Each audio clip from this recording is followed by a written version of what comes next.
Starting to get used to this. It's a great day today for the University of Nebraska, and really what a compliment when, as an institution, we can bring one of our own home, as we're doing today with Will Bolt.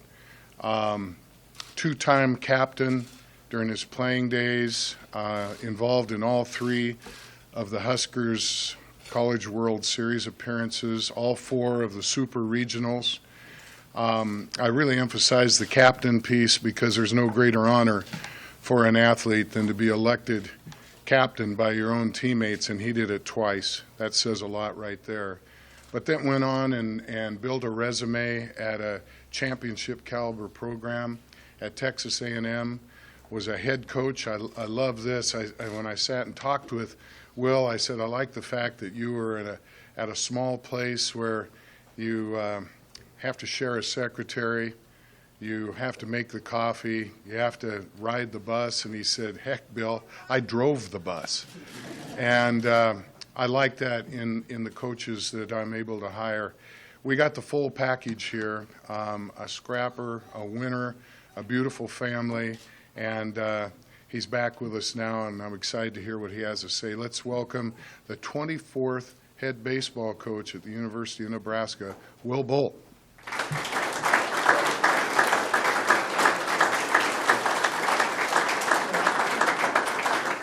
figured you know how to put one of these on. See if I can remember.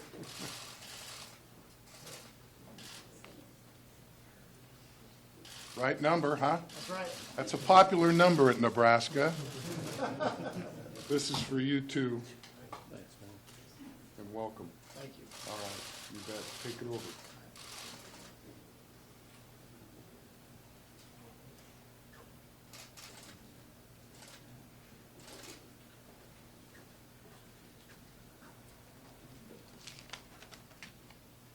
Wow, this is it's a little surreal for me, I'll be honest.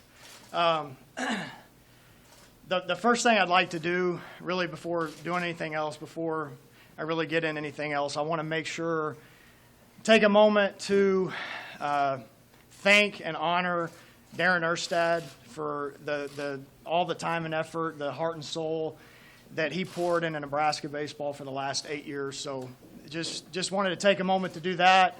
Him making the decision to go and be with his family. It's one I'm not surprised about, just knowing Darren and being around him. But just wanted to make sure I thank him. He's the greatest Husker I know. He's been everything to Nebraska baseball and really the entire athletic department. So I just wanted to say thank you, Darren, for everything you've done and everything you're going to continue to do in the background.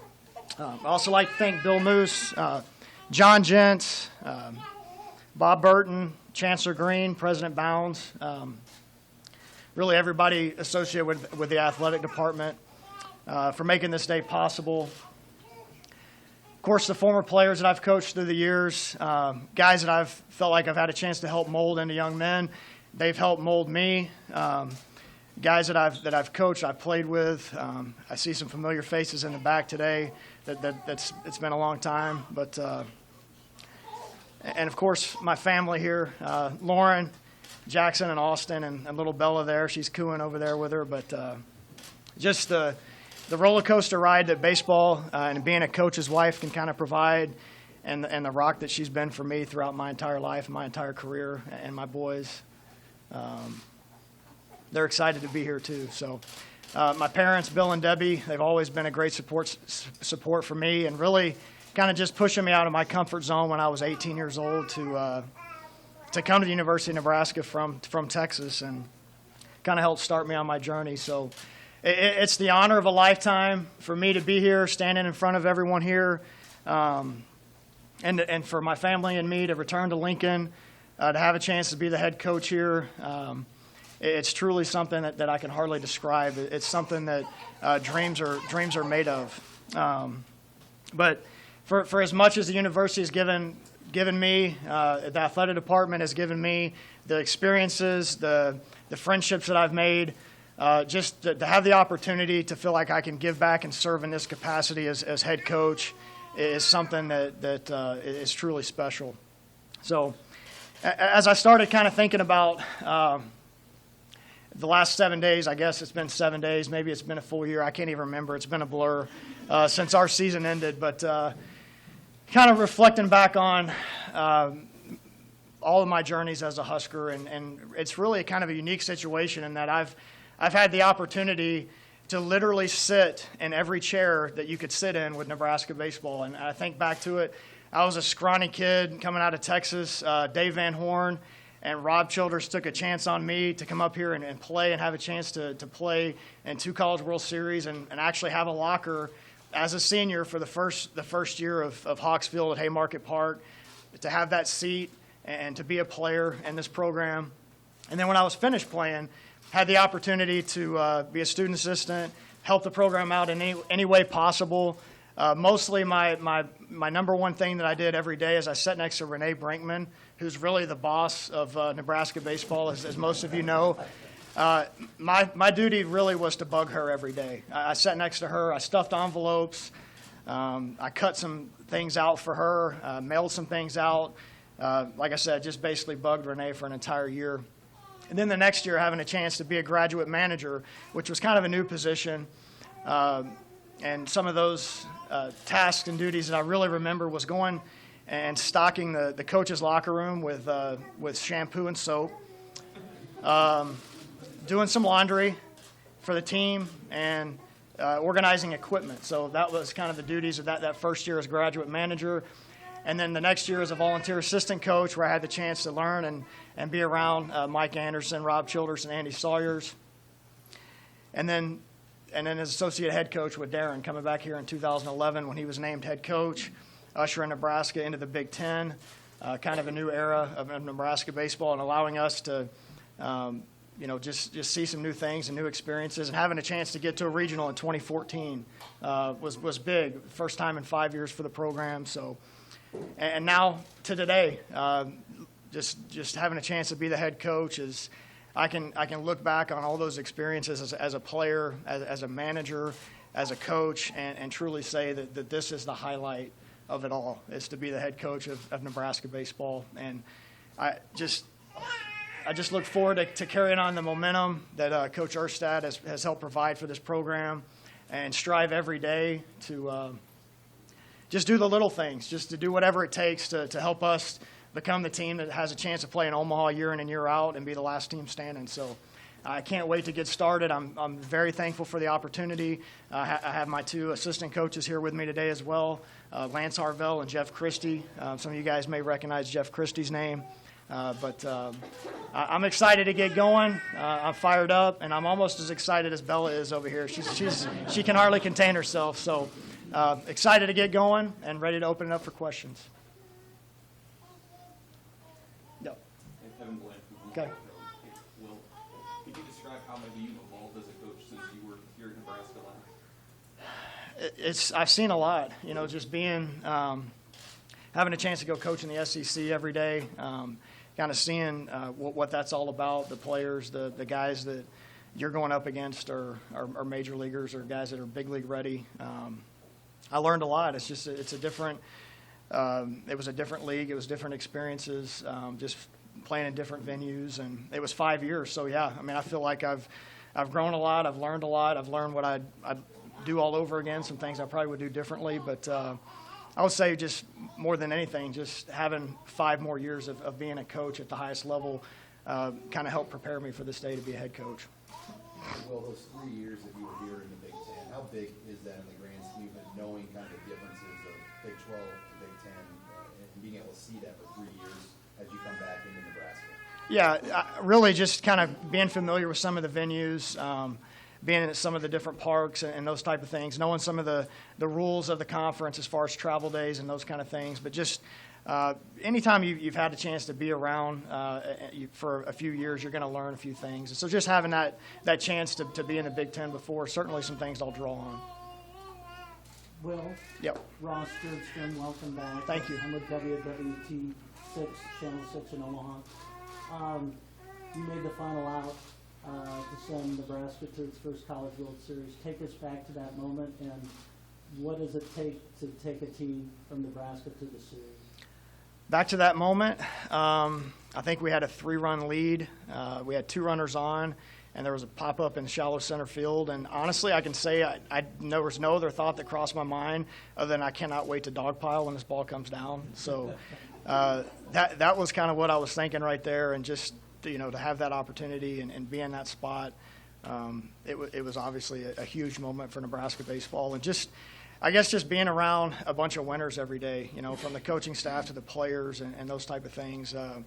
Those are things that you draw every day from this game, is the people that you're around. And we have a lot of really good things in place here right now to be able to take this program to the next, I guess, make the next step and carry that momentum that Darren helped create. Yep. Hey, Matt Lothar with KETU Channel 7 in Omaha.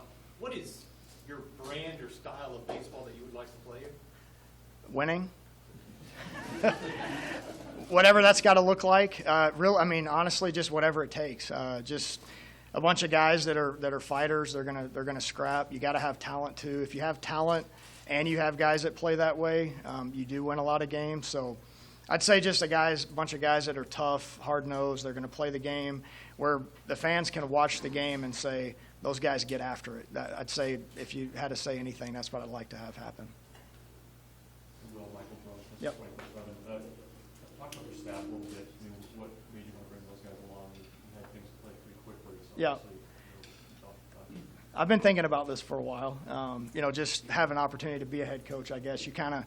The people you coach with, you work with, you kind of get a feel for their personalities and what makes them go. And with Jeff, we've been together 5 years, 2 different places, but 5 years. And him making the move to go to Central Oklahoma from Nebraska, I think really kind of propelled his career just as far as getting that experience, just going out, getting out of the comfort zone, getting that experience, and I guess kind of talking him into coming to Texas A&M and being a volunteer coach again. I said, hey, you come here, you're going to have a chance to get a better job. So Jeff he's a intelligent guy. He is very organized, and I think his experiences as a catcher over all these years, he's kind of seen the game from a different set of eyes when it comes to pitching. So, and he's a great pitch caller too. So, and then Lance has been with me. Lance was with me for 2 years at Texarkana Junior College.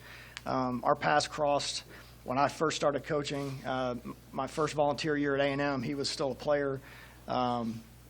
So he's had a lot of good experiences as well with Louisiana Lafayette, teams that were really close to going to Omaha. He's been a recruiting coordinator.